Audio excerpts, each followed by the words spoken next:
Lanzamos, ¿no? Entonces, bueno, bienvenidos a todos.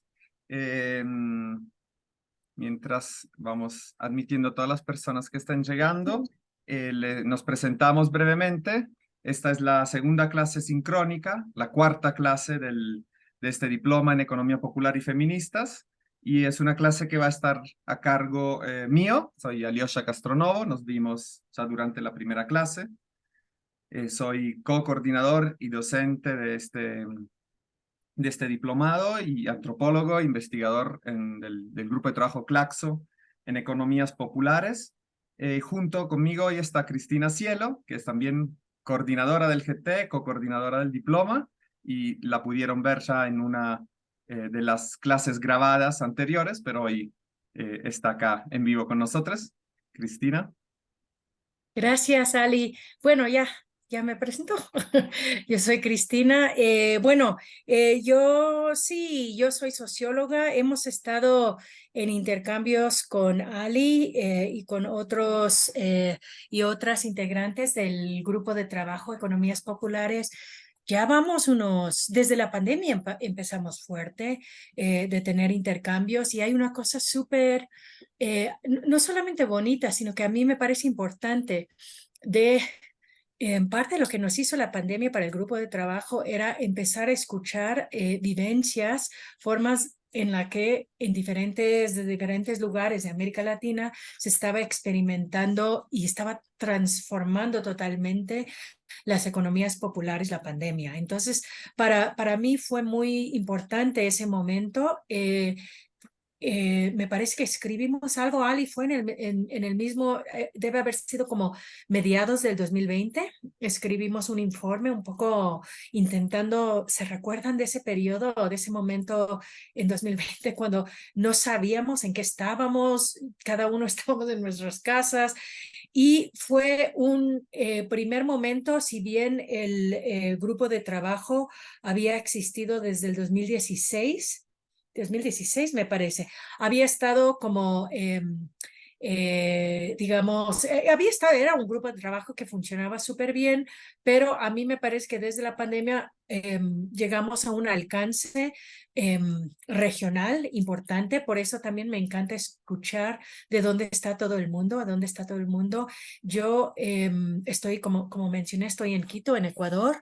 He trabajado en Bolivia, mis padres son de las Filipinas, pero me formé en los Estados Unidos y a mí me parece que parte de lo que vamos a intentar pensar hoy en esta clase, Ganarse la Vida, es precisamente qué nos da estos intercambios regionales, pero incluso más allá de lo regional. En las clases que han tenido antes, sobre todo en la primera clase en la que Vero Gago un poco presentó el texto que había escrito sobre las 10 tesis sobre economías populares y también entiendo que hablaron también de la introducción de un libro que coordinamos con Vero y con Nico Tassi de Bolivia. Y eso es una perspectiva, siempre hemos pensado en el grupo de trabajo muy desde América Latina y tiene que serlo porque hay unas particularidades no solamente económicos, pero también muy fuertemente políticos de las economías populares latinoamericanos que nos importa mucho como grupo de trabajo y en esta clase pensar en conjunto. Sin embargo, hay economías populares, es muy interesante también en el periodo de la pandemia. Ali también es interlocutor en otro, digamos, grupo de trabajo que tenemos, que es en inglés, es con Compass. ¿De dónde son, Ali? Hay gente mucho de Europa, de África, gente que trabajan en África, en Asia, Sí, particularmente India, Indonesia. India, India, claro. Y es súper fuerte la presencia para mí de las personas que vienen de India en estos intercambios. Entonces, hoy vamos a hablar un poquito de esos intercambios que hemos tenido a través de un grupo que se llama el Colectivo de economías urbano-populares, The Urban Popular Economy Collective. Ahí en las lecturas hemos dejado un texto que escribimos en conjunto con este otro grupo y también una entrevista que yo le hice. Si alguna vez se quieren como conocer a alguien que admiran, yo he admirado desde hace mucho tiempo a un teórico urbanista que se llama Abdulmalik Simon, que tiene un hermoso libro que se llama Por la ciudad aún por venir. No está traducido. Nosotros desde Flaxo tradujimos una partecita, pero el libro está en inglés. En inglés es For the City Yet to Come. Y intenta comprender cómo funcionan 4 ciudades africanas. Entonces yo, desde que hice mi tesis doctoral, yo me fascinaba su perspectiva, que básicamente, y ya vamos a entrar en ello, yo siempre me salto, pero no voy a hacer toda la presentación de él, pero solamente una cosita. Él intenta pensar ¿qué pasa si tomamos lo que se piensa como lo informal, lo marginal, como lo normal? Que de hecho es el caso. En mayor parte de África, en mayor parte de América Latina, las economías populares son las economías que sostienen a la gente. La mayoría de la gente, él tiene una idea de la mayoría urbana. Entonces yo admiré su trabajo desde que empecé a leerle, entonces yo le propuse hacerle una entrevista. Entonces le hice esta entrevista también está entre las lecturas para esta semana y desde entonces hemos tenido varios otros intercambios, hemos, digamos, colaborado con él en este otro grupo y sus ideas a mí me parece son como laterales a cómo desde América Latina y el grupo de trabajo Economías Populares estamos intentando pensar economías populares. Entonces es muy fructífero, muy productivo, muy fértil para mí ponernos en diálogo con esas perspectivas. Y después también es el de la Susana. Pero te dejo, Ali, perdón que me No, lanzo. buenísimo, Cristina, por presentar de esta manera tan hermosa a uno de los textos o de los autores con quien de alguna manera dialogaremos hoy a partir de esta entrevista que se llama La productividad de la contingencia en las economías populares del sur global, diálogo con Abdulmalik Simon, que es justamente una entrevista hecha por Cristina y publicada en la revista Iconos, revista de estudios sociales, en un dossier sobre economías populares del 2018, que fue, creo, la primera publicación del grupo de trabajo en su abierta, pero a la vez guiada, digamos, de alguna manera por una serie de debates que les proponemos en este diploma.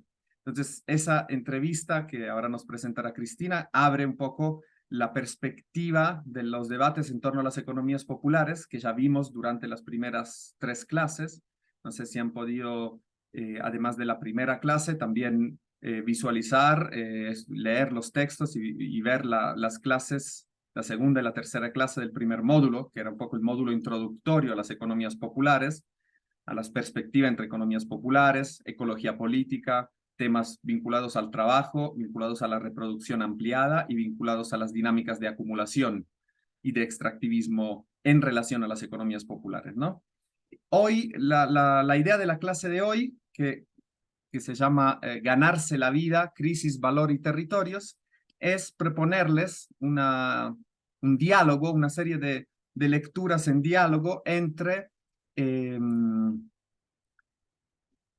digamos, nuestra trayectoria colectiva en el marco del grupo de trabajo, que se compone de distintas trayectorias, especializaciones, trabajos de campo, vinculaciones a experiencias concretas en distintos territorios de América Latina, con principalmente, digamos, 2 perspectivas. Una es la de Abdulmalik Simon, que ya Cristina introdujo y que es absolutamente interesante en los términos de mirar por su experiencia en África y en Asia, a experiencias de mayorías urbanas populares bien distintas en su historicidad, en sus trayectorias, también en sus disputas, ¿no?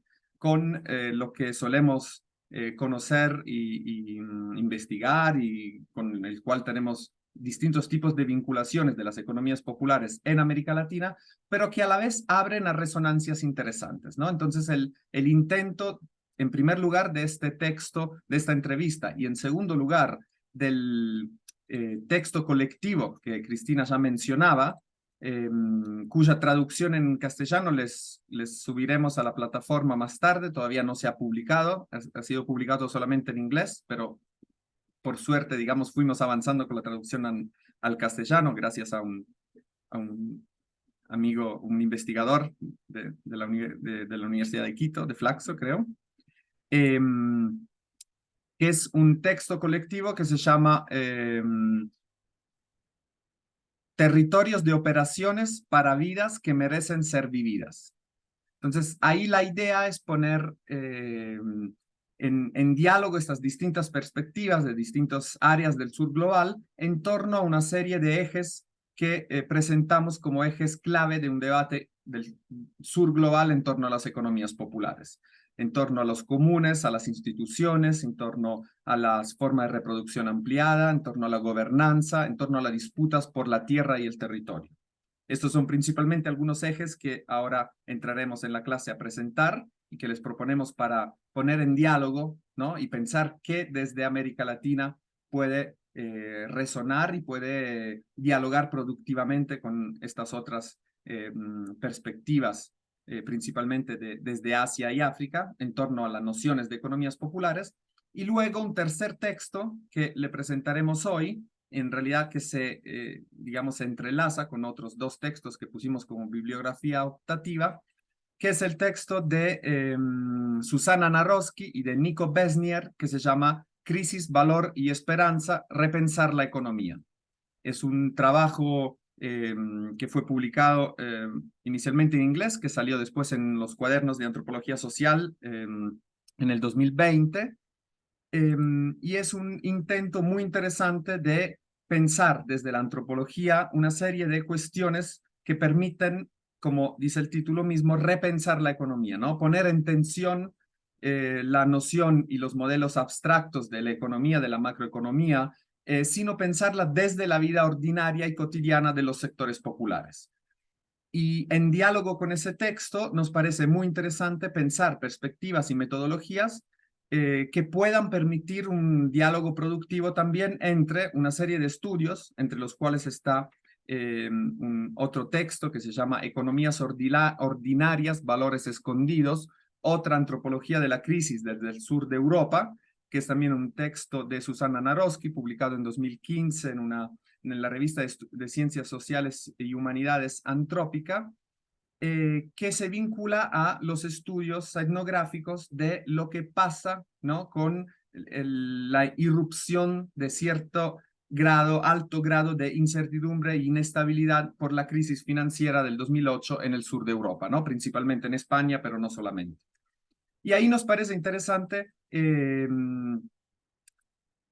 poner en diálogo productivo estas dimensiones, ¿no? Las economías populares en América Latina con su historicidad, con su heterogeneidad, con sus trayectorias y los análisis antropológicos, etnográficos, sociológicos, políticos, digamos, de lo que pasa con la desestabilización de la crisis en el sur de Europa. Ahí también nos parece que hay una serie de elementos interesantes de diferencias y a la vez de elementos comunes para pensarlas. En primer lugar, a partir de los tres ejes que Susana Naroski y Nico Besnier nos proponen, que son la cuestión de la crisis, la cuestión del valor y de los valores, y de pensar qué hace qué tipo de valor social se produce, y también en resonancia con el texto colectivo del colectivo de economías populares urbanas, pensar la cuestión de qué hace que una vida tenga sentido, que merece ser vivida, ¿no? Entonces, esa noción de ganarse la vida y esa noción de una vida que merece ser vivida que nos permite repensar la economía, tal como dice en el título del artículo, pero no solamente repensarla, sino ponerla en tensión, enriquecerla, romper también, y en este sentido hay una dimensión de entrelazamiento interesante con nuestras perspectivas de las economías populares, poner a crítica radical la separación entre lo económico, lo social, lo político, lo afectivo, lo ecológico, ¿no? Como desde la vida cotidiana, desde las prácticas que permiten ganarse la vida, todos estos elementos aparecen entrelazados y permiten, ¿no? Otra perspectiva de investigación y a la vez de práctica política. Y esto es el elemento interesante de la investigación. Y con el tercer polo que se vincula a la cuestión de la esperanza, y ahí hay un elemento interesante porque se vincula a las múltiples temporalidades y a la noción de reproducción social pensada en relación a la dimensión intergeneracional, ¿no? ¿Qué idea de futuro, qué imaginaciones, imaginarios de futuro se van produciendo en términos de estas vidas que merecen ser vividas, ¿no? Entonces ahí me parece que son tres ejes, perspectivas de investigación muy interesantes que dejo ahora la palabra a Cristina y les proponemos en esta primera hora, hora y cuarto, de guiarla de alguna manera a estas lecturas, ¿no? De proponer algunos elementos conceptuales, teóricos y también de perspectivas, de experiencias prácticas ligada a estos textos, para luego podernos dedicar a un espacio lo más posible colectivo de debate, de preguntas, eso también siendo un diploma todo virtual y en buena parte, por más o menos la mitad, clases grabadas, entonces queremos aprovechar de las clases como sincrónica, como las de hoy, para poder tener lo más posible, ¿no? Espacio de intercambio, de preguntas, de profundizaciones por parte de todos ustedes. Entonces, le dejo la palabra a Cristina y... Ya, gracias. Muchas gracias, Ali, por esa introducción a la clase. Yo quisiera hacer algo y es no esperar hasta el final para escucharles, ya que estamos, han estado escuchando videos por las últimas 2 semanas, entonces, y han estado, la idea de las primeras 3 clases han sido un poco asentar las bases de cómo pensamos las economías populares y los pensamos en términos de, bueno, en las tesis un poco a contrapelo de las formas clásicas de entender economías marginales informales. También los entendemos en conjunto con, si escucharon la segunda clase que grabé con Santiago Asati, también lo pensamos en términos de reproducción y una reproducción de hecho ampliada, una reproducción que va más allá de lo social. Y también lo pensamos en conjunto con pensar el extractivismo, la extracción y qué nos dicen las perspectivas de la economía feminista sobre la extracción de ciertos tipos de trabajos. Ya, entonces, todo eso han estado como escuchando, pensando ustedes, leyendo, pero yo quisiera preguntarles ahora un poco también para ubicar el texto y las propuestas digamos, extrarregionales. Lo que hemos estado conversando ha sido muy, digamos, desde el grupo de trabajo, lo que estamos pensando que es desde América Latina. ¿Cómo entienden ustedes? Y les pregunto precisamente para entonces intentar contar un poco qué es lo que viene en el pensamiento de este colectivo que están y de otros lugares, cómo se piensan en economías que se llaman de muchas diferentes formas, no solamente desde la perspectiva neoclásica como informales, sino que, por ejemplo, Susana Nanorski los ha llamado economías de base, economías ordinarias, economías cotidianas, es decir, ¿y qué implica tener estas diferentes formas de entenderlos? Entonces yo pongo la pregunta en la mesa, ¿qué entienden ustedes, habiendo estado como 3 semanas de alguna forma en conjunto, aunque asincrónicamente en las últimas 2 semanas? ¿Qué es para ustedes economías populares? ¿Qué es? ¿Quién se aventura? ¿Pueden alzar la mano o simplemente hablar? O no tienen que hacer toda una definición así completa, sino qué les hace pensar, que nombren una característica de economías populares. tal como los han ido como pensando, escuchando, leyendo. Norma, ¿te aventuras? Te veo que apagaste encendiste tu micrófono. Norma. Claro, muchas gracias. Bueno, las pienso como estrategias, son estrategias que desarrollan y que llevan a cabo algunos grupos de la sociedad para solventar su sustento cotidiano a partir de los recursos, de distintos recursos cercanos. Excelente, excelente. Gracias, Norma. Más ideas. Si yo digo economías populares, ustedes dicen. Michelle. Bien. Michelle y después Georgina. Sí, bueno, yo creo que igual las economías populares surgen mucho por una cuestión de satisfacer necesidades. Entonces, es más centrado en la persona, en el grupo, y claro, muchas veces eso se va transformando y a veces se acopla más a como la presión de este sistema que te lleva a la competencia y a reproducir otras lógicas eh, del capitalismo, pero creo que ese es del centro, como la satisfacción de necesidades. Excelente, gracias. Georgina y después Karina. Pues sí, coincido con las compañeras, son estrategias alternativas, ¿no? Y alternas también, pues como para ser también visibles en sistemas que pues, los han dejado marginales, ¿no? Y es como integrarse pues en una lógica que compense pues nuevos medios de vida, porque estábamos acostumbrados que el campo pues vive del campo, pero ahora hay una interfaz donde se resuelven cosas de manera económica y requieren estos recursos. Y son como estas alternativas que se han creado para compensar justamente el ser no de un sistema establecido, ¿no? Ahí lo dejo. Excelente, excelente, Georgina, gracias. Karina. Sí, no, otra cuestión que un poco también por lo que nosotros desde el equipo venimos trabajando y que este planteo tan provocador de Denning vinculado con el término que él usa de vida sin salario, ¿no? Me parece que también ahí hay una cuestión, esto de la vida con salario es una vida que parece ordenada a partir de un ingreso regular, ¿no?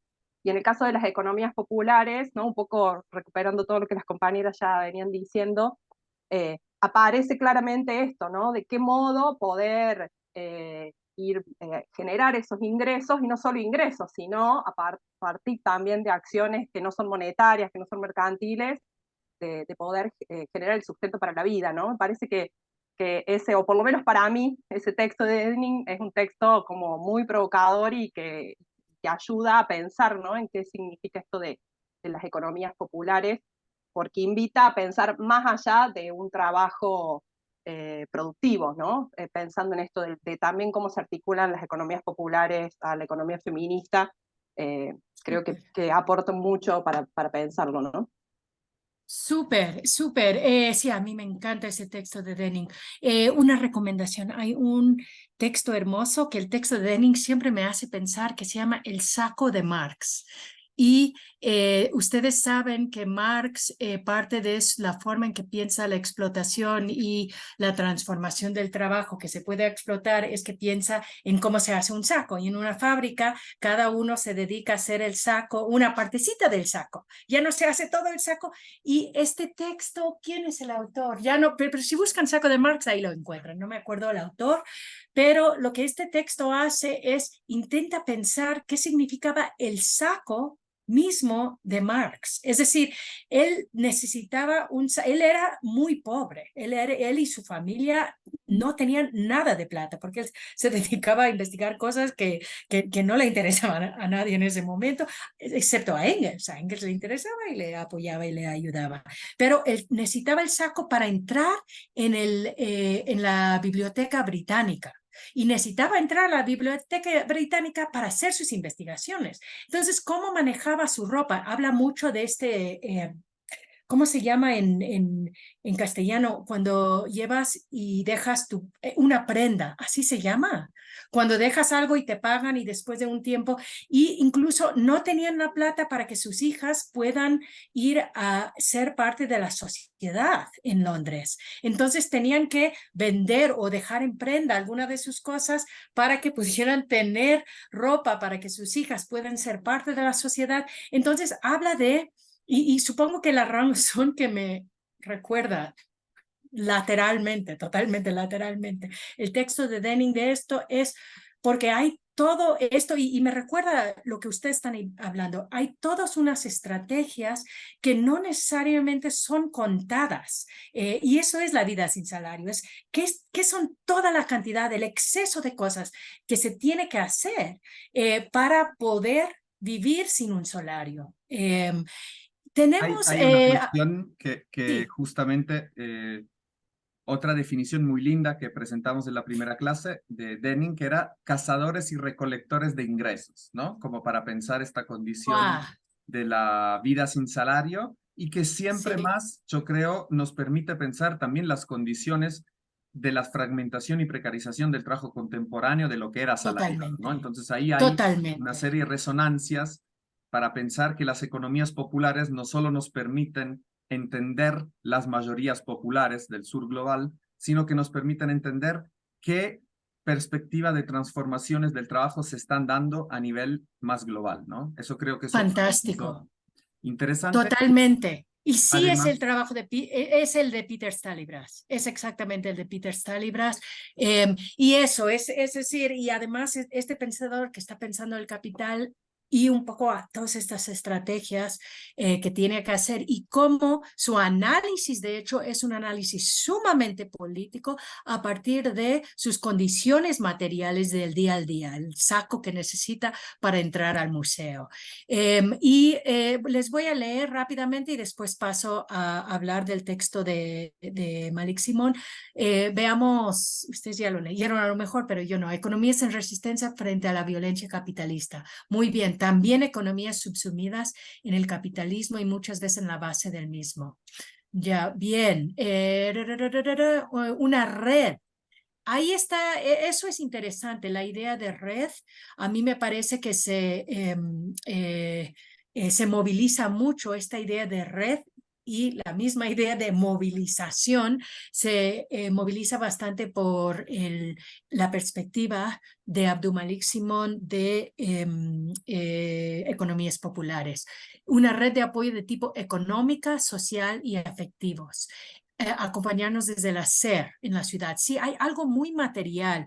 Algo muy material que constituye, de hecho, me encantó que algunos de ustedes hablaban de estas estrategias tanto para satisfacer estas necesidades y hay esta contradicción que habrán escuchado en las clases anteriores, sobre todo en la primera clase. Habrán escuchado hablar de esta contradicción en la que de alguna forma son alternativas y por otra forma también son estrategias que necesitan movilizar lógicas calculadoras también.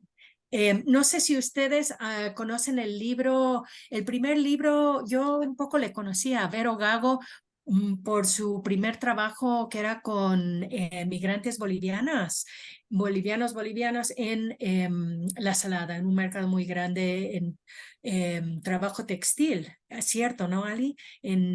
¿Cómo se llaman? No son fábricas, talleres textiles y en Buenos Aires, en Gran Buenos Aires.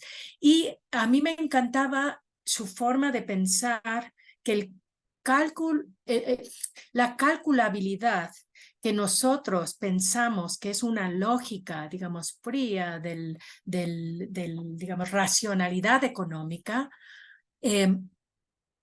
es algo, ella me parece, hace mucho tiempo que lo leí, pero si mal no recuerdo, su frase es, el cálculo es conatus. Conatus, la idea de conatus viene de Spinoza.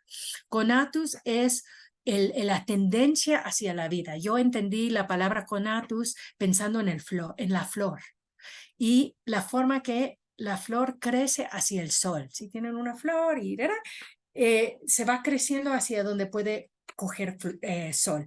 Eso es conatus, este impulso hacia la vida. Entonces, en ese libro, la idea donde primero empieza a explorar estas contradicciones, Lavero, a mí me parece que es interesante pensar la forma que ser estratégica, ser calculadora, es a la misma vez que es alternativo, es también apropiarse de los mismos racionalidades, digamos, del capitalismo. Tienes que ser calculable para poder vender, trabajar, etcétera, y reproducirse en diferentes lugares.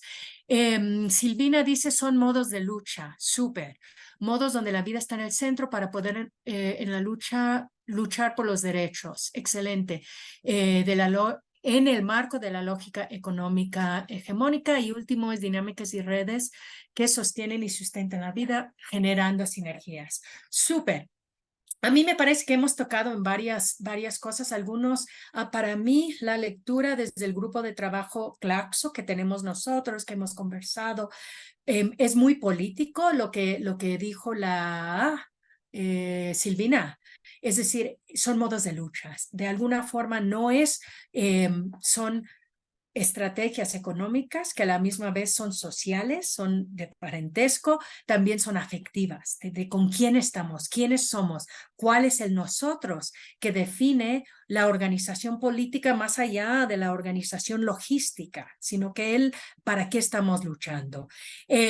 Esto y también esta idea de las contradicciones, también la interpelación, el cuestionamiento de las economías informales, la idea de la marginalidad, la idea de las lecturas binarias, eso también cuestionamos mucho desde este espacio, digamos, latinoamericano, de pensar las economías populares y la crisis. También pensamos mucho en clave de crisis que nos lleva a como hacer articulaciones no solamente de cómo nos politizamos dentro de un lugar, digamos, marginado en la que son las economías populares, sino que cómo se conforman las economías populares dentro de diferentes marcos económicos políticos. Es decir, ¿qué significa el neoliberalismo y las políticas económicas neoliberales para las configuraciones que se dan a las economías populares? Bien, hasta ahí un poco, ahí estamos con las discusiones que hemos tenido sobre las economías populares en este grupo de trabajo Claxo. Ahora, ¿qué es lo que nos da ponernos en diálogo con otros lugares? ¿Qué es lo que nos da particularmente el Abdulmalik Simón, que ahí está el artículo, y él está muy detrás de promover el colectivo de economías populares, economías urbano-populares, perdón. Y tiene que ver con algo que también mencionaron ustedes, que tienen que ver con redes, tiene que ver con dinamismos, y hay una lectura que surge de su intento de comprender lugares. Él empieza trabajando un poco sobre el Malik Simón. Él es urbanista. Él ahora está vinculado mayormente con la Universidad de Sheffield en Gran Bretaña, pero él ha estado en todos lados. Es decir, la broma de la gente, porque conozco a otra gente que lo conoce, es ¿dónde estará Malik ahora? Porque está en Indonesia, está en África, se mueve, es un poco, tiene que ver también con su lectura. Y yo aprendí hace poco, estuvimos en unos encuentros, aprendí hace poco que fue músico. Y su hermano es músico hermano, su gemelo, su hermano gemelo fue músico, me parece que murió, pero fue músico profesional, y Malik hasta cierto punto también era músico. Y cuando ustedes leen lo que él escribe, cómo él habla, de hecho en la entrevista que le hice, y yo no lo supe en ese momento, yo lo introduzco, hago la introducción y digo, escucharle a Abdulmalik Simón es un poco como escuchar una improvisación de jazz, porque hay una sensación que hay hay melodías, hay diferentes líneas tanto en su pensamiento como en su lectura de cómo funciona la ciudad para la mayoría urbana, que hay diferentes, saben, yo no sé nada de la música, entonces alguien a lo mejor me puede corregir o ayudar. Pero yo sé que hay como algunas líneas que van acá, acá, y después cuando se une todo es como, ¡guau!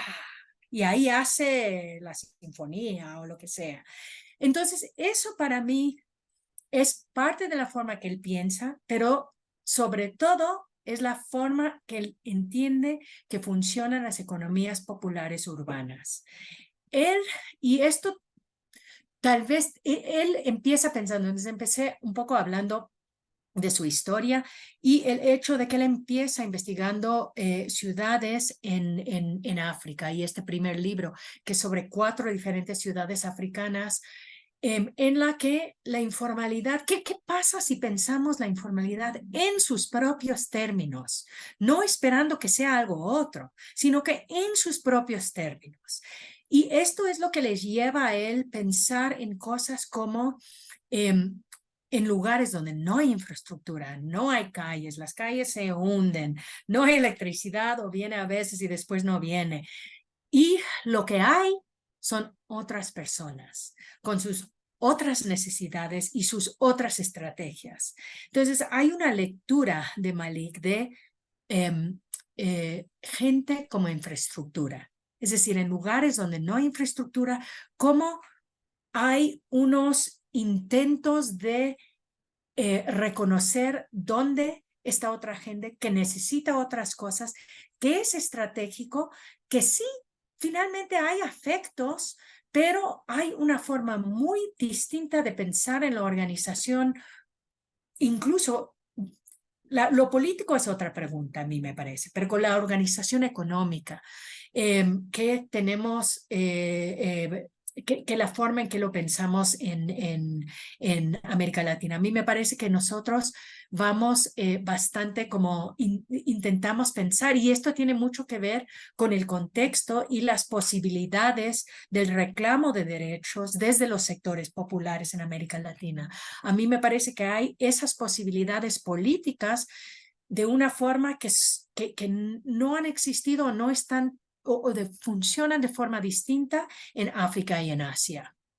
Y entonces, cuando él intenta pensar, él habla, por ejemplo, de una pandilla, de lo que hacen es, tienen una lectura de el mercado y de quién está con cuáles bienes, cuáles productos, y cómo ir negociando y apalancando temporalidades, productos y personas para poder ganarse la vida. No sé si eso tiene sentido, si lo explico bien. Él lo explica mejor. Vayan a leerse al Malik. Pero un poco para darles la idea de qué es lo que queremos proponer con estas lecturas. Van a ver algo de eso en el texto que es la entrevista que yo le hice a él, que se publicó como en el 2018. Y el otro texto es ya cuando nos conformamos como un colectivo para pensar en conjunto qué podemos aprender con estos cruces. Ahí hay también unas lecturas y son muy fuerte la voz para mí de la lectura de analistas, académicos, activistas y arquitectas, además, que están pensando lo urbano y las economías populares en India. Y parte de lo que surge para mí en esas lecturas también son las formas en que hay traslapes. Yo lo pienso como, ¿conocen los palimpsestos? Palimpsestos como un manuscrito donde hay algo sobre algo, sobre algo, sobre algo, y aún en el del más arriba, un poco lo que le da la complejidad a lo que estamos leyendo es todo lo que está debajo de ello. Entonces, ¿cómo pensar, por ejemplo, en ese artículo que van a ver intentamos pensar en conjunto 6 dimensiones de la forma que funcionan las economías populares. Intentamos, por un lado, encontrar lugares comunes de estos, digamos, lugares tan diversos, de estos lugares de enunciación tan diversos, lugares de enunciación, lugares de análisis tan diversos, y lugares comunes y también las diferencias. Y entonces hay 6 diferentes dimensiones que nosotros proponemos, que son fértiles con los cuales pensar las economías populares.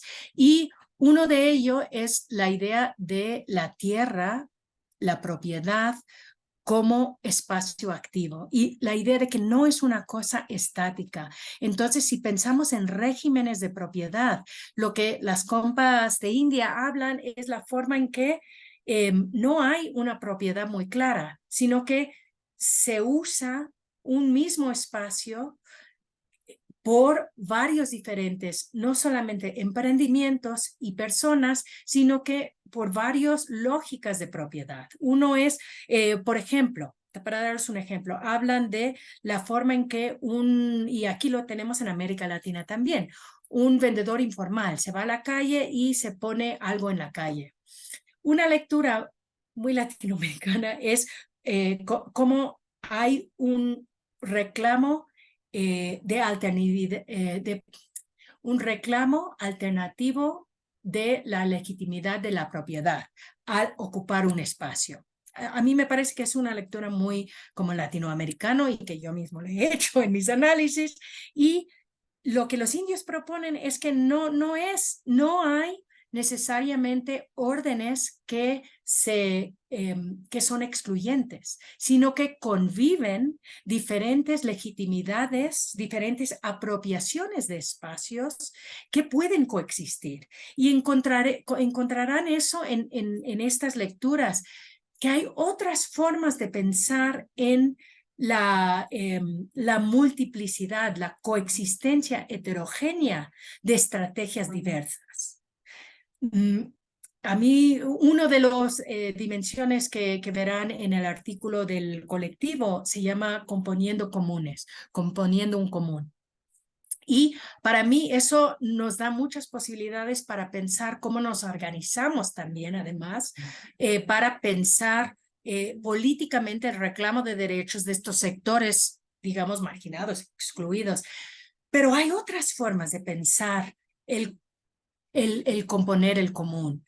Y hay esta cuestión de lo contingente, que a mí me parece que sale muy fuertemente en el trabajo de Malik y en el colectivo urbano de economías urbano-populares. Y es la pregunta de cómo abordamos las contingencias ineludibles que son parte del mundo en la que sectores populares buscan ganarse la vida. Entonces, estos son algunos de los elementos que mencionaría que aportan estas lecturas a nuestro intento de comprender economías populares. Ali iba a mencionar algunos de los otros que encontrarán en ese artículo, el de territorios de operación, que nos pueden ayudar y complejizar para mí nuestro abordamiento, nuestra forma de comprender economías populares. Muchísimas gracias, Cristina, por esta presentación tan hermosa, dialogando de alguna manera con Simone y con Malik y con su pensamiento, ¿no?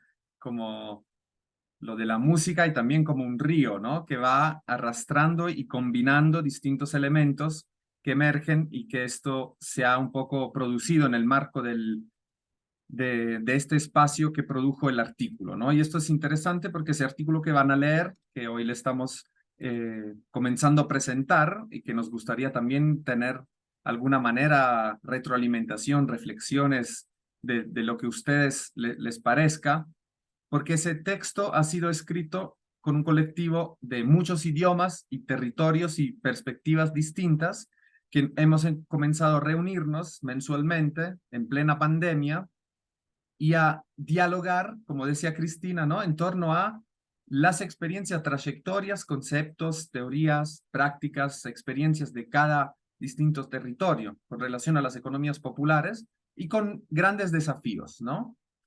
Desafíos de poner en diálogo ciertas nociones que tienen elementos comunes y tienen muchos elementos también de fricción, de diferencia, y poner esto en formato de texto, pero también elaborarlo nosotros mismos mientras se iba trabajando, ¿no? Creo que eso es un poco el desafío que ese texto propone y que con la clase de hoy también les queremos proponer.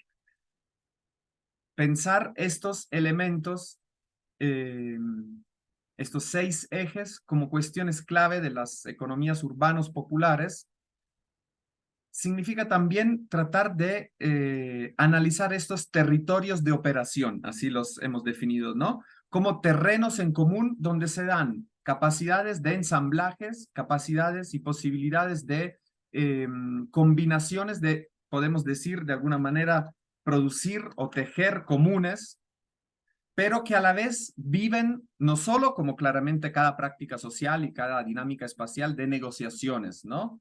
De tensiones, sino que también vive de una dimensión de transformación continua que es definida, por un lado, por la capacidad creativa continua, ¿no? De esto que Abdulmalik Simone llama people as infrastructure, ¿no? De las personas como infraestructuras en estos territorios, en estos espacios donde no hay, ¿no?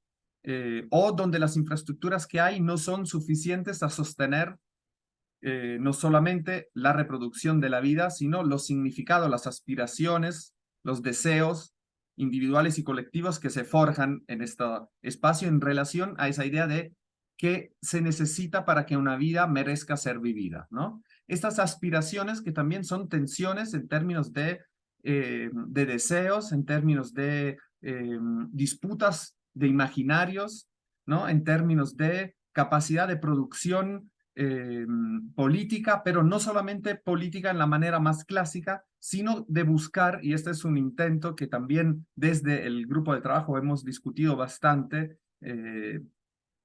cómo se van dando en diálogo con muchas lecturas y perspectivas críticas de América Latina, cómo se puede encontrar una dimensión de politicidad que está por fuera de la política tradicional, ¿no? De la misma manera en que buscamos una noción de economía popular más allá del paradigma económico, ¿no? De la misma forma, pensar estos elementos de capacidad de politización, podemos decir, que emergen en modalidades no necesariamente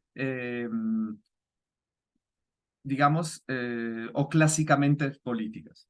En una parte del texto hay un elemento que es bastante importante para pensar esta cuestión de la dimensión de redes, ¿no? De la dimensión de ensamblajes y de la dimensión de territorios de operación, si pensamos esta multiplicidad de uso también del espacio, multiplicidad de regímenes de propiedad, y que esta inestabilidad se vuelve, por un lado, una dimensión de limitaciones y por el otro de oportunidades. Creo que también ese es otro elemento, ¿no? Por un lado, Cristina también obviamente interviene si quieres en torno a ese tema, pero la multiplicidad de regímenes de la historia colonial, de regímenes de propiedad, de modos de uso del espacio, de los territorios, son en sí elementos de inestabilidad y de cierto lado de ausencia de garantía, ¿no?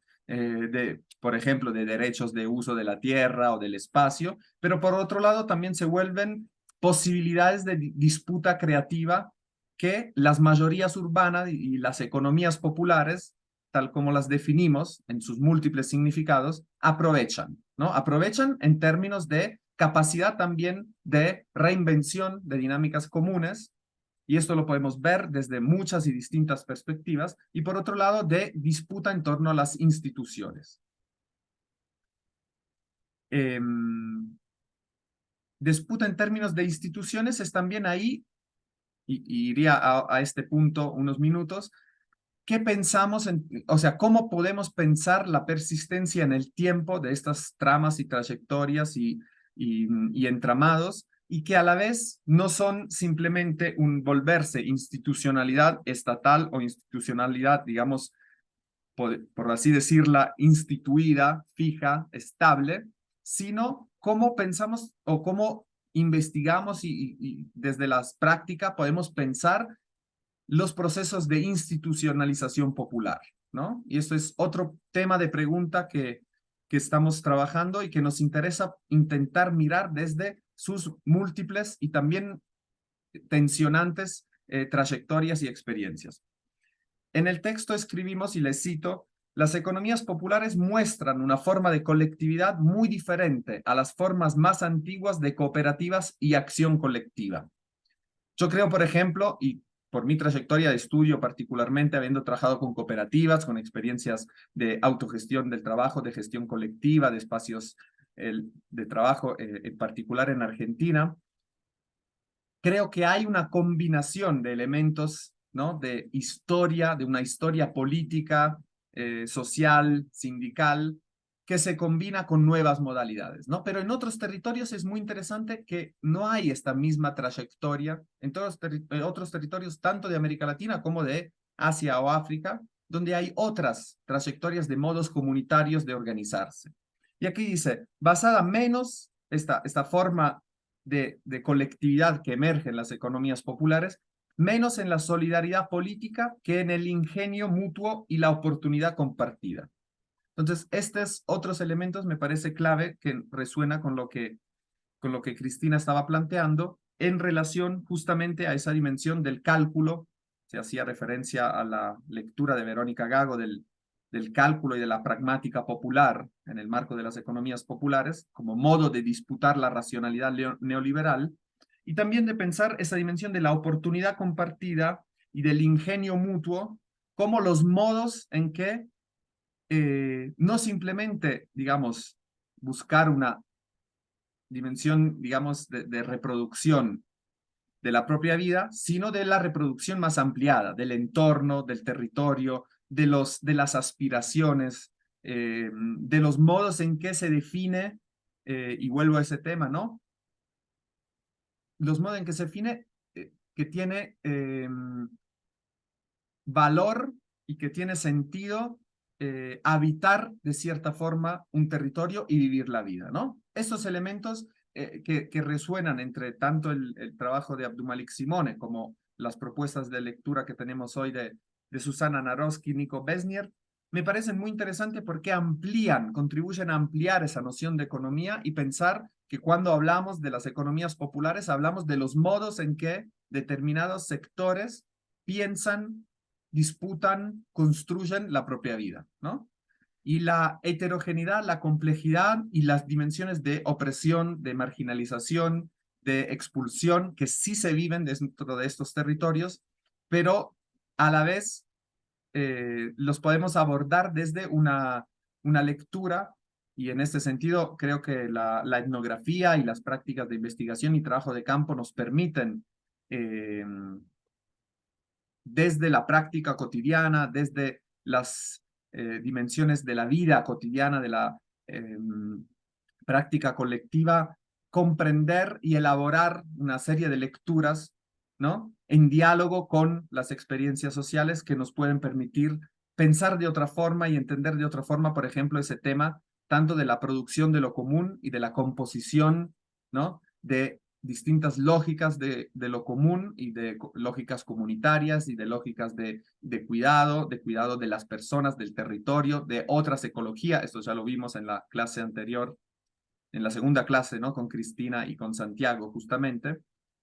Y pensar la dimensión de las institucionalidades, de la institucionalización de lo popular, como una dimensión creativa emergente. Yo creo que podemos definir emergente en los términos en los cuales no termina de definirse, de institucionalizarse, pero que, por otro lado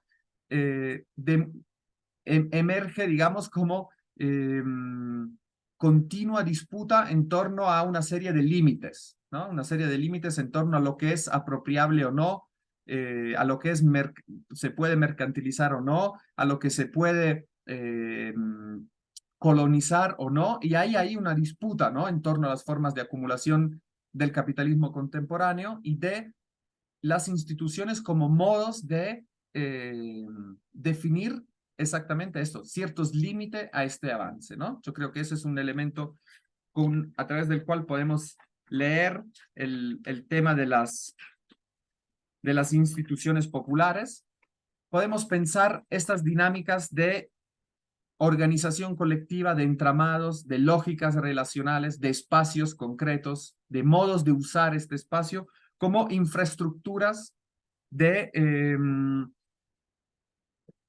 poner de alguna manera de determinar modos de acumulación de fuerza de estas economías emergentes y que entonces estas instituciones de alguna manera sirven para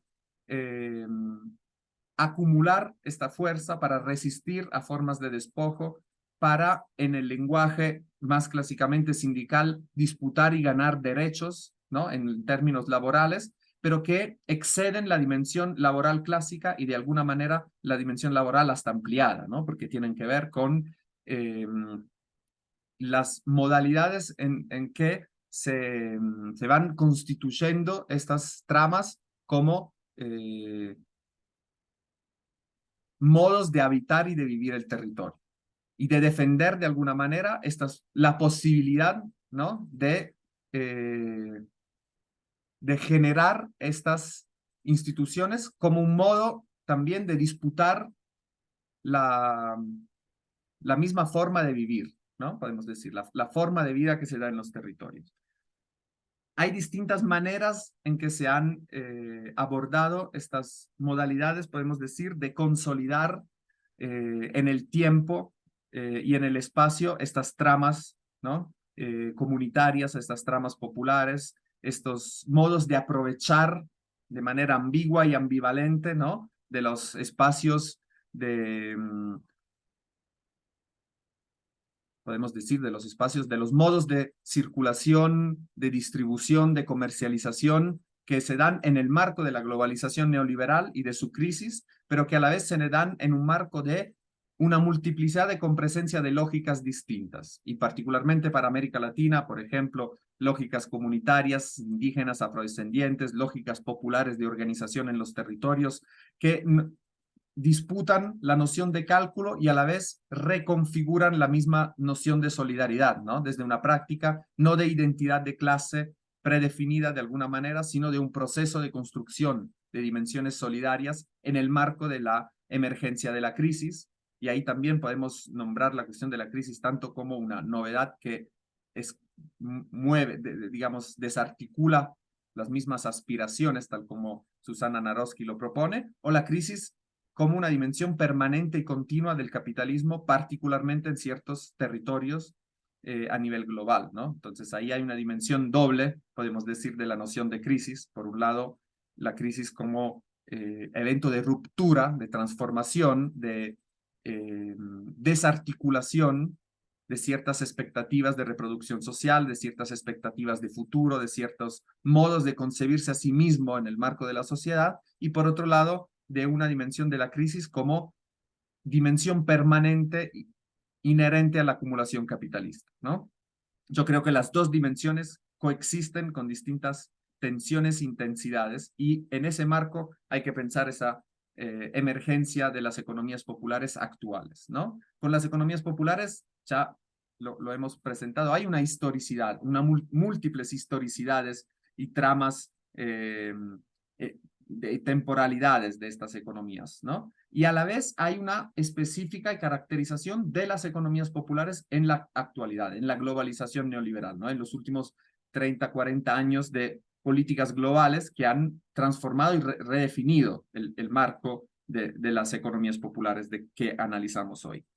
Y esta cuestión de las instituciones quisiera cerrar con un par de propuestas de lecturas, ¿no? De posibilidades de lectura de esta institucionalidad popular, para luego dejarle la palabra a Cristina y también pasar un poco a las perspectivas del texto de Crisis, Valor y Esperanza de Susana Naroski y Nick Bressier.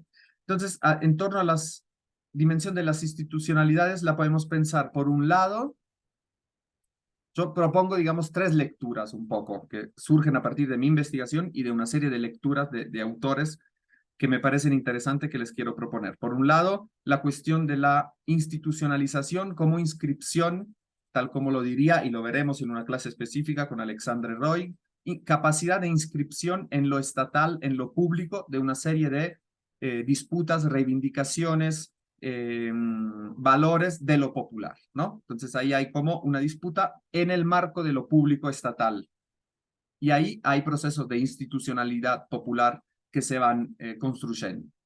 Por otro lado, la dimensión de la institucionalidad popular como la capacidad de autovalorización de lo que podemos llamar de alguna manera emprendedurismo popular, ¿no? De esta capacidad cooperativa de generar nuevas tramas productivas, circulaciones, de capacidad de generar nuevas dimensiones de comercialización, nuevos itinerarios y ruta, ¿no? Que van construyendo de alguna manera modos de institucionalidad desde la iniciativa económica popular, en su ambivalencia. Y lo tercero, como capacidad de autonomía, de alguna manera, ¿no? Como capacidad de construir tramas de reproducción de la vida, tramas de generación de recursos, tramas de disputa en torno a la producción de la riqueza social, que se dan en términos de también de capacidad de construcción de otras instituciones. Yo creo que estas tres distintas perspectivas que les quería proponer como lectura de la cuestión de la institucionalidad popular, que son parte, no es la totalidad, pero son parte de estos debates que vemos en el texto, nos pueden permitir abordar este problema de la institucionalización, o mejor dicho, ¿no? De la qué significa institucionalidad popular desde estas perspectivas. Y con esto cierro, y si hay seguramente alguna pregunta o comentario con respecto a estos temas, sería hermoso que abramos este espacio para luego pasar a la segunda parte. No sé, Cristina. Súper, súper, me parece genial. Me encanta cómo has hablado de la institucionalidad, como interpelando esta idea que tenemos de las instituciones que se hacen, que es emergente, creativo, es decir, una continua disputa. A mí me parece que eso es algo muy importante y que ha surgido en estas discusiones con estos interlocutores, que no solamente la institucionalidad emergente. Tú dijiste que surge de oportunidades compartidas e ingenuos mutuos. Me pareció muy, muy linda esa frase y me hace pensar en la clase que di con Santi hace 2 semanas, me parece. Hablamos de Anna Tsing. Ella tiene un texto que se llama La selva de las colaboraciones y ella intenta comprender cómo se forma una politicidad a partir de intereses súper diversos. Era para un bosque, para la conservación de un bosque, y tienes a la gente que son de ahí, tienes a los ONGistas, y entonces cómo la politicidad también se puede comprender como no solamente el interés y objetivo común que nos moviliza, sino que esta institucionalidad que se vuelve politicidad son más complejos. Y eso a mí me parece que es un poco parte de lo que nos da estas discusiones para pensar las economías populares en nuestro alrededor. De hecho, me parece que también lo mencioné en la clase con Santi.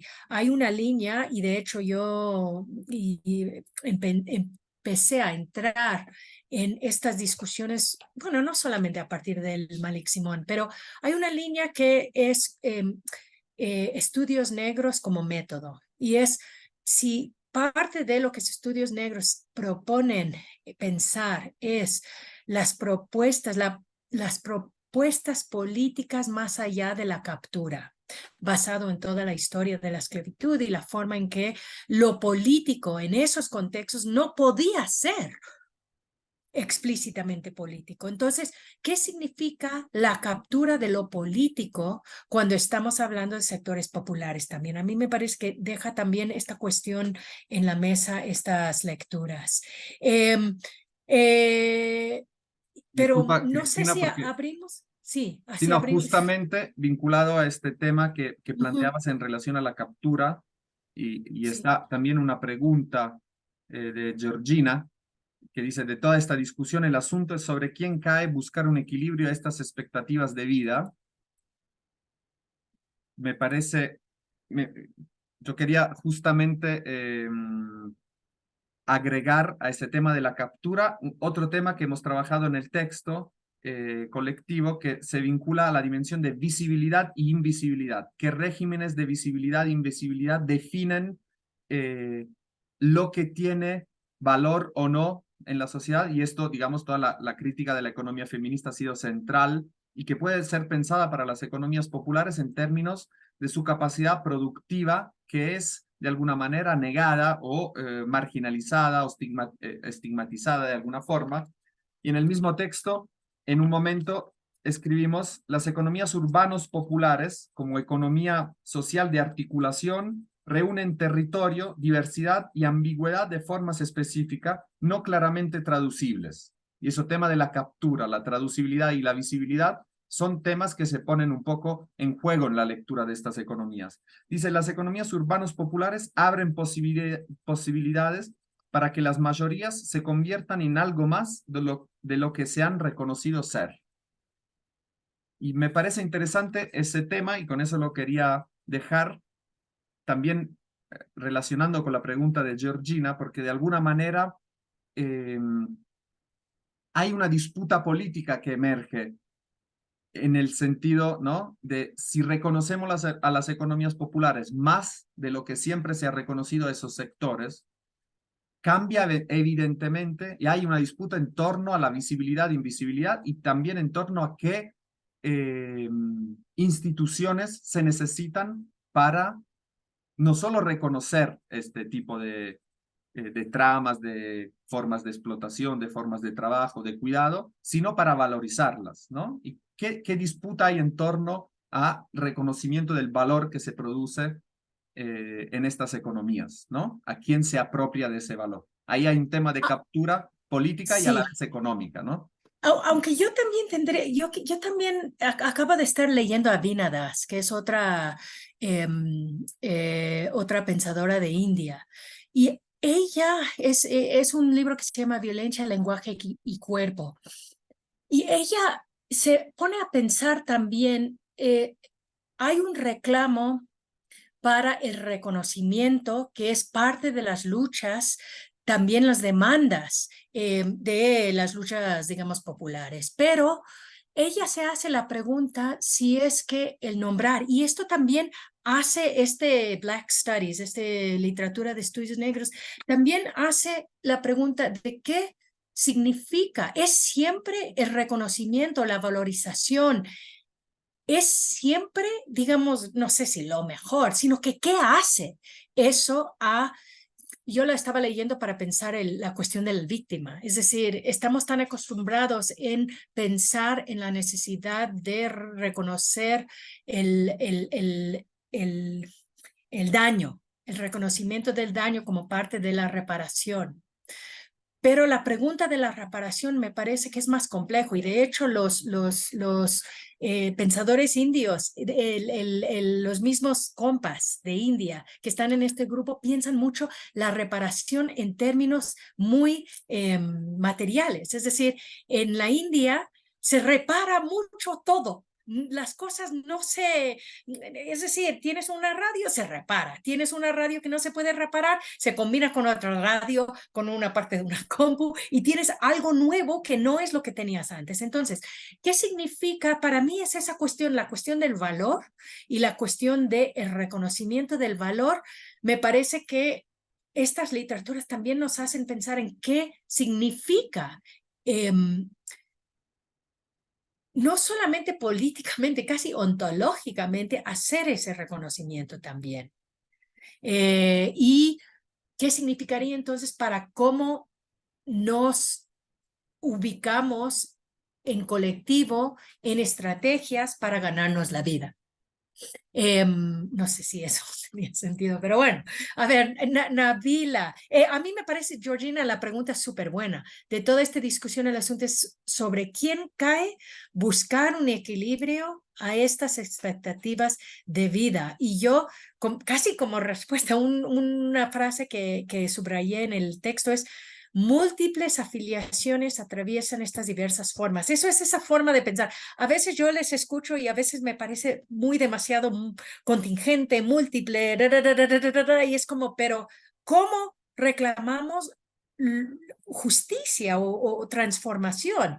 Pero ahí está un poco la discusión. Y entonces a mí me parece que la respuesta desde ese como perspectiva es no solamente es sobre quién cae buscar en equilibrio, sobre quiénes caen buscar diversos equilibrios a una heterogeneidad de expectativas. Es decir, en esos términos a mí me parece se busca repensar ese tipo de pregunta. Nabila, uy, nos estamos pasando el tiempo. Hola, hola a todos. Sí, por lo que concierne los estudios negros, Black Studies, yo siempre pienso en esta geógrafa que se llama Catherine McKittrick. Y bueno, cuando estaba intentando pensar cómo voy a representar, ¿no?, en la escritura todo lo que estoy viviendo aquí, involucrándome en los movimientos sociales que dan educación popular y todo, cómo representar estas disputas políticas. Y leí este ensayo de Laura Quintana que dice que representar los movimientos sociales es un poquito como entrar en un territorio que es como fantasmagórico, algo que no es representable, que no es mesurable. Y eso también disputa eso de la racionalidad y de la institucionalidad de los procesos. Y esta geógrafa, Catherine McKittrick, habla de demonic ground, como de un territorio demoníaco. Leo una pequeña definición, no tengo aquí el libro porque lo dejé en Italia, y ella dice que el terreno demoníaco es un espacio-tiempo diferente y alternativo, un sentido negro del lugar desde donde conocemos, que puede reordenar y reordena nuestros actuales sistemas de conocimiento, porque de hecho no es mesurable en términos del colonialismo. Y eso también me hizo pensar a la clase que usted dio, de lo que tenemos que empezar a vivir más allá de todas esas formas de desapropiaciones. Y también el hecho que el territorio se define como demoníaco me hace pensar también como a la casa de las brujas. Entonces, planteando aunque un hilo conductor con las políticas feministas y todo.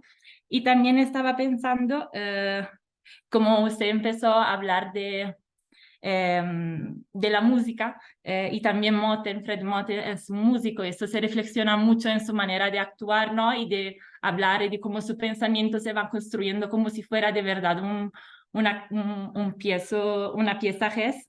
¿Qué tal si abordamos todas estas formas de vivir populares, esas formas creativas en su sentido como performance? Entonces, ¿cómo podemos representar estas formas de vivir alternativas de resistencia con un lenguaje poético que escapa un sentido de racionalidad, ¿no?, que es lo que la academia nos pide?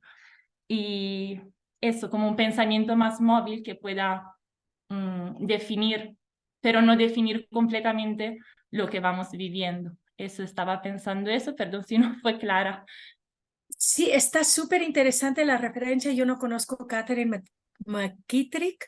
Tal vez en el foro podrías poner el nombre y la referencia para quienes les interesa. Y me parece que lo nombré en la última clase, el texto de Fred Moten y Stefano Harney, que se llama Los Abajo Comunes.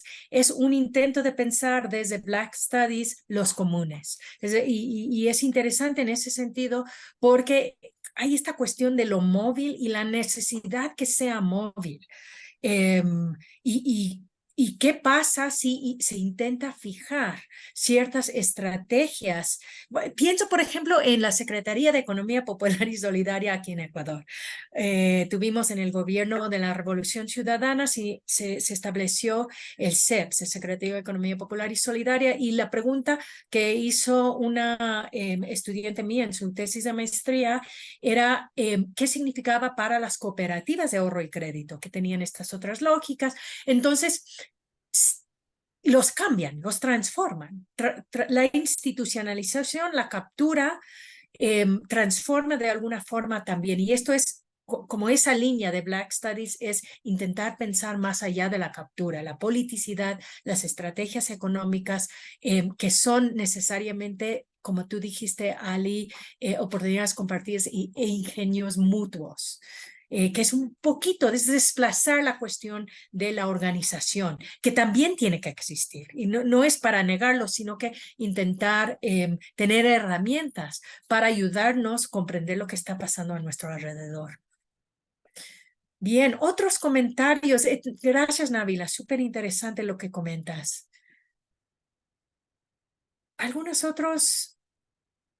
¡Maga! ¡Hola, Maga! Sí, ¿qué tal? Hola, ¿cómo están? ¿Me escuchan? ¿Se escuchan? Sí. Qué lindo verles. No, me hacía acordar, bueno, esto que nosotras lo recuperamos un poco en la clase, bueno, que de las próximas clases sobre interseccionalidad, pero retomando un poco las institucionalidades populares también.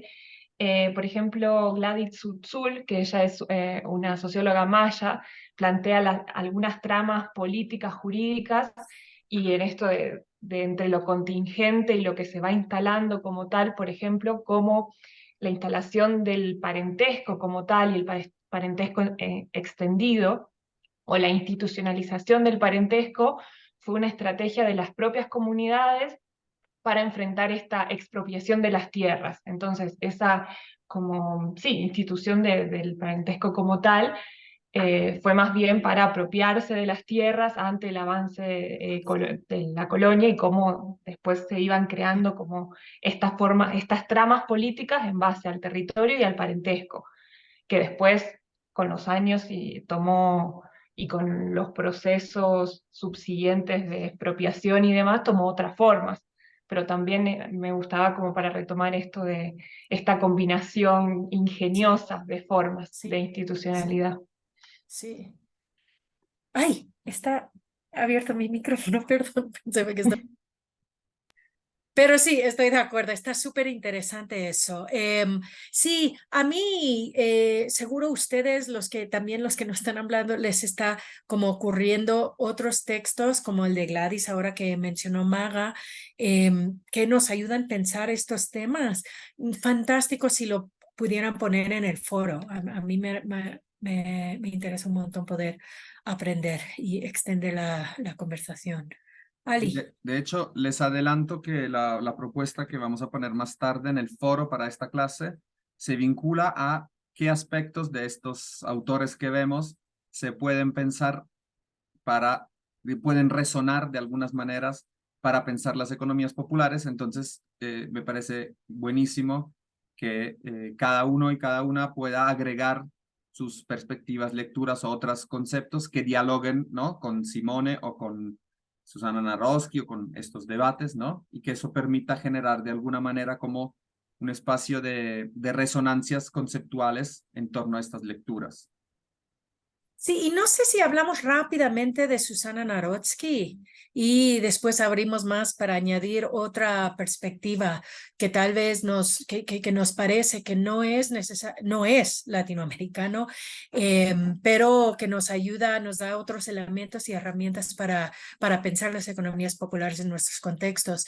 Hemos puesto una lectura de la socióloga maya, es Gladys Tsutzul. Ya, lo escribió allá. Gracias, Maga. Y de hecho, si no lo conoce, ella viene de digamos, no es centro, pero es un grupo que han estado pensando. Maga, ¿tú sabes el nombre de los del Puebla? Que piensan con Raquel Gutiérrez. ¿Quién más está por ahí? La Lucía Linsalata, la Mina Navarro. Mira Navarro, ¿cómo se llama? Ahora busco el nombre y Tramas comunitarias, Sí. sí, Entramados comunitarios entramados. en forma de lo político. Ajá, y forma de lo político, que es un grupo súper productivo y súper interesante que han estado pensando la politicidad de lo popular. Sí, un poco de grandes rasgos.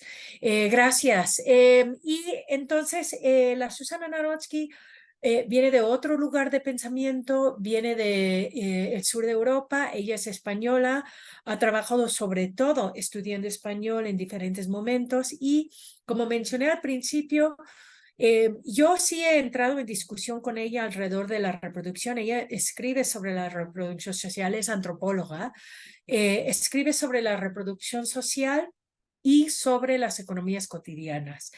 Y tiene tú en un momento lo mencionaste, Ali, tiene para mí uno de sus más importantes aportes para pensar las economías. Es algo que no suelo yo, como, no es como intuitivo para mí pensar, pero es la intergeneracional, cómo pensar la reproducción intergeneracional y la forma que las estrategias económicas de sectores populares están ubicados dentro de no solamente expectativas de mi vida y qué es lo que quiero, pero de mis hijos, de los legados que me dejaron mis padres. Tiene un texto súper temprano en su trabajo que se llama La renta del afecto. Yo se lo mencioné y una vez que la conocí y era como, pero eso es de hace 1.000.000 de años, pero me parece muy como fundacional en su forma de pensar, porque en este texto está mirando economías campesinas en zonas rurales de España e intenta pensar qué significa el afecto en términos de renta, qué significa afecta en términos de la herencia que te dejan. ¿La herencia va a los hombres, va a la persona mayor o va a la persona quien más cercano está a los padres mayores y les cuida? Es decir, el cuidado y el dinero, como nos han mostrado muchos sociólogas económicas, hay una línea de pensamiento, Viviana Celicer es una de ellas, por ejemplo, que intentan pensar el mutuo imbricamiento, que no son mundos opuestos, los afectos y la racionalidad económica y el dinero, sino que en la vida cotidiana, real, de día a día, están totalmente imbricadas. Entonces ella intenta pensar eso en términos intergeneracionales. Es un texto hermoso. Yo también lo puedo poner en el foro para que tengamos esa referencia. Entonces, eso, y ella piensa economías, ha trabajado con varios diferentes grupos de investigación. Acaban de terminar y publicar un libro en la que miran Portugal, España, Grecia e Italia, me parece, y las economías, está en inglés, entonces la palabra en inglés es grassroots, es decir, que surgen, que emergen desde la base, de hecho es más bonito porque es de hierba, es más natural. No sé cómo se traduciría, pero las Yo creo economías desde muy abajo. desde abajo, desde la tierra, desde abajo. Las economías desde abajo en los periodos de crisis. De esto viene un poco este artículo que tú mencionaste, me parece que estuvo empezando a pensarlo, de economías ordinarias, que está en los textos compartidos. Sí, es un poco para darles el contexto de la Susana. Ali, tú querías hablar un poquitín de este texto de crisis, valor y esperanza que escribe con Nico Breisner. Sí, quisiera en pocos minutos para dejar más espacio para el debate y luego en el foro también podemos ir profundizando y dialogando a partir de esta clase. Me parece que hay dos elementos interesantes que me gustaría subrayar. Susana Naroski, como decía Cristina, es profesora investigadora de la Universidad de Barcelona y en un momento investigan estos textos que les proponemos, tanto Crisis, Valor y Esperanza, Repensar la Economía, como en particular en el texto sobre economías ordinarias, que se llama Economías Ordinarias, Valores Escondidos, otra antropología de la crisis desde el sur de Europa. Investiga a partir de las consecuencias que en particular en el sur de Europa, no solamente en España, sino particularmente en Portugal, España, Grecia, Italia, se viven alrededor de la crisis del 2008, de las consecuencias en términos de reconfiguración de las expectativas de vida de ciertas clases o sectores considerados clases medias que viven un proceso de empobrecimiento, de falta de posibilidades en términos de, y esto es muy interesante, lo que ya se nombraba, de pensar la cuestión de la reproducción social como una cuestión intergeneracional, ¿no? Y de pensar esta distinta temporalidad de cómo se resuelve el problema, no tanto de la reproducción cotidiana, sino de qué expectativas de vida, de deseos, de horizontes se van construyendo y cómo la irrupción de la crisis los modifica y los reconfigura, ¿no? Y entonces, estos elementos vinculados a ella presentó hace poco, el año pasado en Buenos Aires, en la Universidad de Buenos Aires, justamente su investigación sobre las formas de organización política y las distintas generaciones, ¿no? Que se confrontan con un momento de crisis radical para el sur de Europa. Y a la vez, otro texto que les compartimos es una introducción a un dossier donde fue publicado en castellano el texto de Susana Naroski y Nico Besnier, que es de María Inés Fernández Álvarez y Mariano Perelman, ambos antropóloga y antropólogo de la Universidad de Buenos Aires, que se llama Perspectivas antropológicas sobre las formas de ganarse la vida, que hacen un ejercicio interesante que es pensar estas lecturas de Susana Naroski desde el sur de Europa en sus resonancias y diferencias con los debates y las tramas, digamos, de alguna manera políticas, sociales, de América Latina, ¿no? Porque hay elementos en común, y esto me parece el ejercicio interesante que queríamos proponer. ¿Qué elementos en común, qué resonancias productivas con la lectura de Abdul-Malik Simone o con la lectura de este texto de Susana Naroski, de Nico Besnier, y qué otras también diferencias hay, ¿no? Por ejemplo, lo de la crisis que emergía es interesante porque justamente en el texto María Inés y Mariano Perelman dicen, bueno, hay un elemento en que la crisis como ruptura que en el 2008 se experimenta particularmente a nivel generacional de las jóvenes generaciones del sur de Europa, ¿no? Que empiezan a migrar al norte de Europa, y generaciones formadas en las universidades que están por fuera de cualquier mercado laboral en su propio país. Entonces hay ahí una dimensión de reconfiguración de la mano de obra intelectual a nivel continental en Europa, una reconfiguración del mercado laboral y de las dinámicas migratorias, no solamente migraciones desde África hacia Europa, sino también migraciones internas que representan también una reorganización de los modos de los estados de bienestar, de las oportunidades laborales, y esto lo analiza Susana Naroski en términos de una irrupción, de una ruptura de expectativas sociales, ¿no? Que se habían construido a lo largo de las décadas en un particular contexto, ¿no? En el dossier de perspectivas antropológicas o la forma de ganarse la vida, se pone en el centro como estas dimensiones de extrema precarización, podemos decir que de alguna manera ha sido, con una mirada desde Latinoamérica, la crisis no aparece de la misma manera, si bien hay momentos particulares específicos de crisis, sino que hay una continuidad de la desigualdad, de la dimensión de la precariedad, de la incertidumbre, mucho más amplia y mucho más radical y histórica, ¿no? Como una presencia constante. Entonces ahí también hay una diferencia en los modos en que en los modos de lo que la crisis significa en la experiencia, en las trayectorias de los sectores populares y de los modos en que las economías populares se vinculan a las crisis, ¿no? Un segundo, las tres perspectivas que propone como a nivel metodológico en el texto son crisis, valor y esperanza.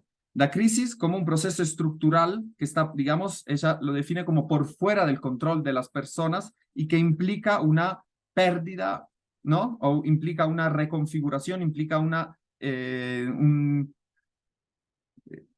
ruptura de cierta esperanza de estabilidad sistémica o de esperanza hacia el futuro, ¿no? El segundo elemento es el tema del valor, y ahí es interesante la propuesta de lectura en torno a, uno, la pluralidad de valores, y dos, en torno a lo que es socialmente valioso, ¿no? Dice, en la elección de ciertas digamos, de la vida económica, no solamente hay un tipo de valor, que es el valor de cambio, sino que hay múltiples modos de valorar y de establecer, de tomar decisiones en base a una dimensión plural de valores, ¿no? Que este elemento me parece también muy interesante y que se puede pensar. De hecho, hay muchos ejemplos etnográficos vinculados a este tema del valor, que creo que son muy interesantes para pensar las economías populares. En particular,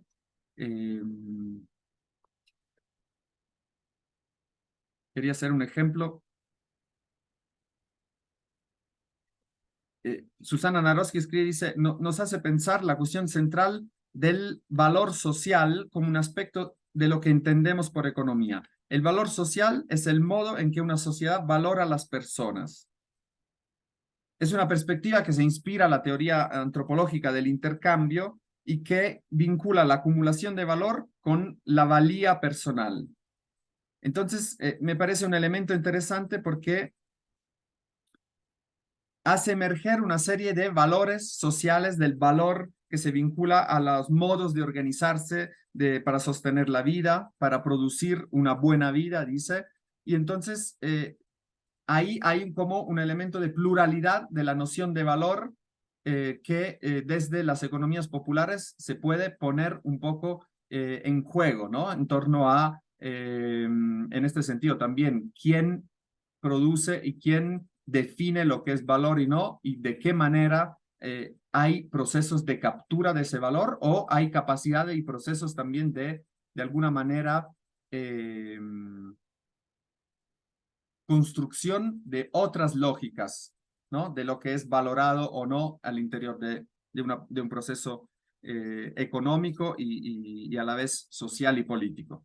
Y la tercera cuestión que proponen como lectura metodológica tiene que ver con la noción de esperanza, con la idea de que la economía consiste en proyectar hacia el futuro y que entonces se trata de una dimensión de aspiraciones y de deseos, de proyecciones a futuro, y que ese elemento me parece muy interesante porque nos permite, y esto retomando un poco la noción, también la disputa de la noción de progreso que Verónica Gago propone en su libro La razón neoliberal sobre las economías populares, justamente qué nociones de progreso, qué nociones de futuro en un contexto de hiperprecarización, en un contexto de múltiples crisis, ¿no? Incluso la crisis climática, la dimensión ecológica, la dimensión social, económica de las crisis, pero qué tipo de imaginaciones, proyecciones a futuro se van construyendo, qué sentido se le da. Eso elemento, hay un trabajo también para mí interesante de María Inés Fernández Álvarez con las economías populares en Argentina, particularmente con la rama, digamos, rama, así se define al interior del Sindicato de Economías Populares de los distintos sectores, entonces de vendedores en la vía pública y en el tren, ¿no? En los medios de transporte, en que hay como por un lado, una composición en términos de lo que valoramos también de distintas generaciones y de distintas materialidades, ¿no? Seres humanos, no humanos, que van construyendo un ambiente que el del tren, en este caso, el de vendedores de la vía pública, en que hay una disputa continua sobre las formas de criminalización, ¿no? De este tipo de trabajo, pero por otro lado hay una perspectiva a futuro en el cual la construcción de organización colectiva, las trabajadoras la vivían como, en las entrevistas emerge como, bueno, que le puedo dejar a mi hijo mejores condiciones de trabajo de las que tuve yo o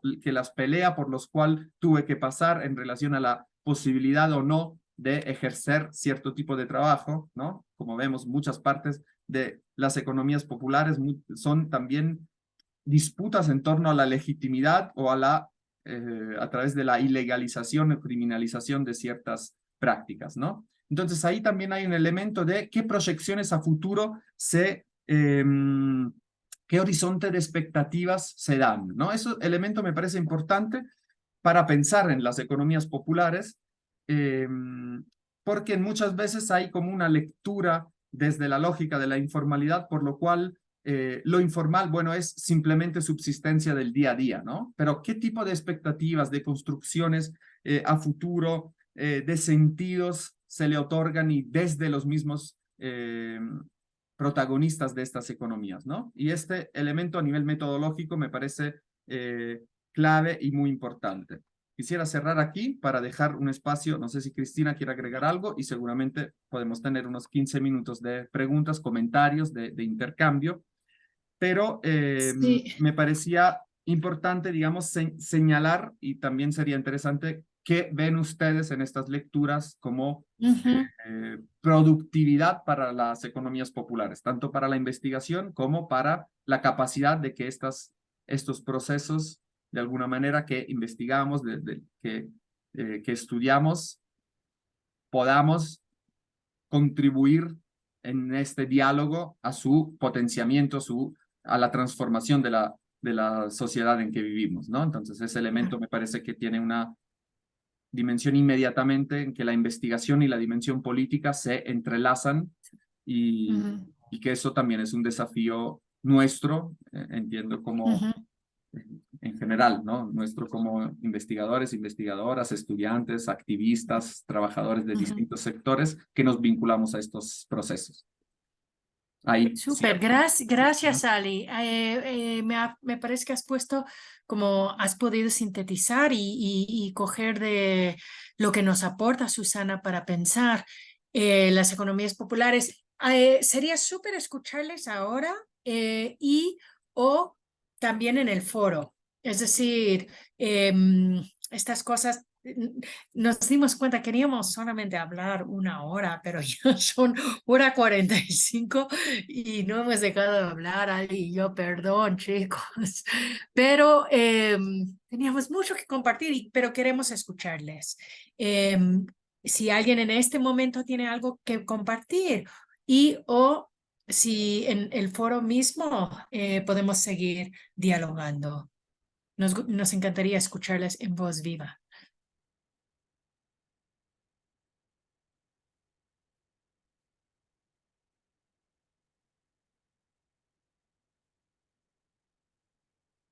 Ser que sea un poco, es decir, nosotros hemos descrito estas ideas de los textos, pero en parte la idea es animarles que son textos realmente como jugosos, que nos dan mucho para pensar. Alguien es un poco largo hoy, pero si tiene algo en una intervención, algo que quiere compartir sobre cómo pensar lo que hemos compartido hoy para pensar sus propios contextos, trabajos, localidades. Si no, lo podemos dejar para el foro. Sí, yo también, sí, perfecto. Entonces, si les parece, yo también tengo una clase ahora en 12 minutos.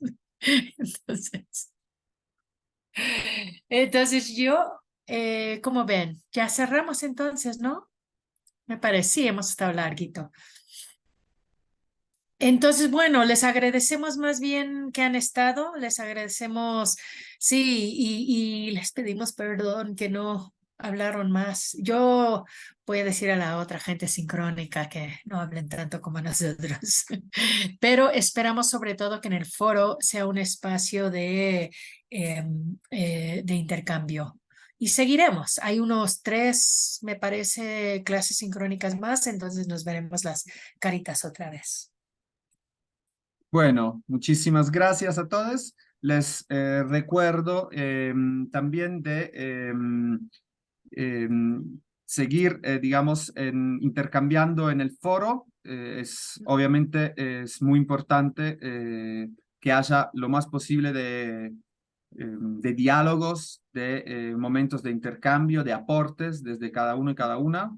No tiene que ser necesariamente aportes muy largos, cada uno lo que sienta de contribuir, pero fortalecer ese espacio es clave para el mismo diploma. Por otro lado, tendremos las próximas 2 clases grabadas. La próxima clase de la próxima semana será vinculada al tema de la interseccionalidad, desafíos de la interseccionalidad para las economías populares. Ahí está Magalí, Cristina Vera. Luego tendremos una clase sobre los procesos de cooperación social, autoorganización y producción de lo común desde las economías populares, particularmente vinculándolo a las experiencias de autogestión del trabajo, las cooperativas y las formas de producción de lo común. Y luego volveremos a la clase sincrónica con Cristina y Verónica Gago en torno al tema de las economías feministas. Entonces ahí nos volveremos a ver, digamos, sincrónicamente por lo menos aquí en Zoom. Bueno, ante cualquier duda o consulta, obviamente pueden escribir y nos veremos en las próximas clases. Muchísimas gracias a todos y un saludo querido.